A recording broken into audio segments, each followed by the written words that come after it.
കോഴിക്കോട് നഗരത്തെ ഞെട്ടിച്ച് ജ്വല്ലറികൾ കേന്ദ്രീകരിച്ച് ലക്ഷങ്ങളുടെ സ്വർണ്ണ തട്ടിപ്പ്. കമ്മത്ത് ലെയിനിൽ വർഷങ്ങളായി ജ്വല്ലറി നടത്തിവരുന്ന പറമ്പിൽ ബസാർ സ്വദേശി സഫർനാസ് ആണ് 10ഓളം ജ്വല്ലറികളിലെ സ്വർണ്ണാഭരണങ്ങളുമായി കടന്നുകളഞ്ഞത്. വിശ്വാസ്യത മുതലെടുത്ത് ആസൂത്രിതമായി നടത്തിയ വൻ തിരിമറിയിലൂടെ ഞെട്ടലിലാണ് നഗരത്തിലെ സ്വർണ്ണ വ്യാപാരികൾ.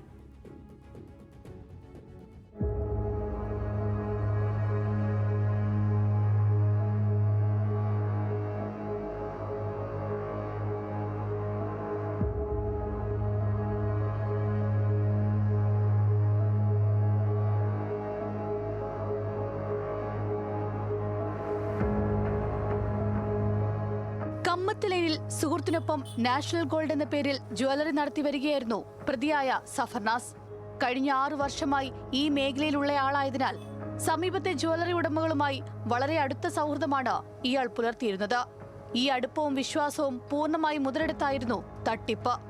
കടയിലെത്തുന്ന ഉപഭോക്താക്കൾക്ക് മോഡൽ കാണിച്ചു കൊടുക്കാനാണെന്ന് വിശ്വസിപ്പിച്ച് സമീപത്തെ വിവിധ ജ്വല്ലറികളിൽ നിന്നും വലിയ അളവിൽ സ്വർണ്ണാഭരണങ്ങൾ ഇയാൾ സ്വന്തം സ്ഥാപനത്തിലേക്ക് എത്തിക്കുകയായിരുന്നു പതിവ്.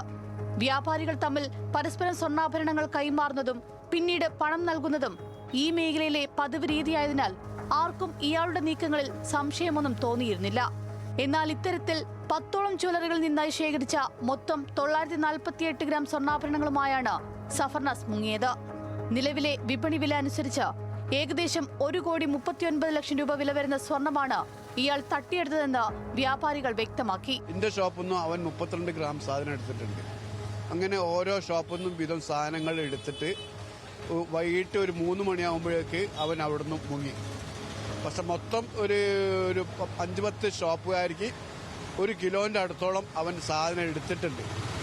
അറ്റ്ലീസ്റ്റ് അവന്റെ ഷോപ്പിന്റെ നേരെ മുമ്പിലുള്ള ജ്വല്ലറിലും വരെ സാധനം എടുത്തിട്ടുണ്ട്. അത് ഒരു 3-4 ദിവസം മുമ്പ് ഓർഡർ കൊടുത്തിട്ട് ഞാൻ തിങ്കളാഴ്ച എനിക്ക് സാധനം വേണം പറഞ്ഞിട്ട് വാങ്ങിച്ചതാണ്. അങ്ങനെ സമാനമായിട്ടുള്ള കേസ് ഇതിന് മുന്നേ ഇവിടെ ഇങ്ങനെ ഉണ്ടായിരുന്നു.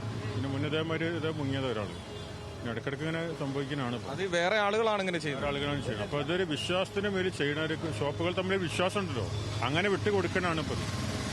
ഇവനിതൊക്കെ ആദ്യം പ്ലാൻഡ് ആണെന്ന് തോന്നുന്നത്. കാരണം ഇവന്റെ കാലാവധി കഴിയാനിപ്പോൾ ഏതാണ്ട് 30-ാം തീയതി കാലാവധി ഒന്നുണ്ട് എടുത്ത ഷോപ്പിനും. അവനവിടെ ഒരു വാടകയ്ക്ക് എടുത്തതാണ് ഷോപ്പ്. അപ്പോൾ അവന് 30-ാം തീയതി വരെ കാലാവധി ഉള്ളൂ തോന്നുന്നു. സഫർനാസ് വിവിധ ജ്വല്ലറികൾ നേരിട്ടെത്തി ആഭരണങ്ങൾ കൈക്കലാക്കുന്നതിന്റെ CCTV ദൃശ്യങ്ങൾ വ്യാപാരികൾ ഇതിനകം പുറത്തുവിട്ടിട്ടുണ്ട്. സഫർനാസിനൊപ്പം ജ്വല്ലറി നടത്തി വന്നിരുന്ന സുഹൃത്തിന് തട്ടിപ്പിൽ പങ്കില്ലെന്നാണ് പോലീസിന്റെയും വ്യാപാരികളുടെയും പ്രാഥമിക നിഗമനം. പ്രതി ദിവസങ്ങളോളം നീണ്ട ആസൂത്രണത്തിനൊടുവിലാണ് കുറ്റകൃത്യം നടപ്പിലാക്കിയതെന്നാണ് സംശയിക്കുന്നത്.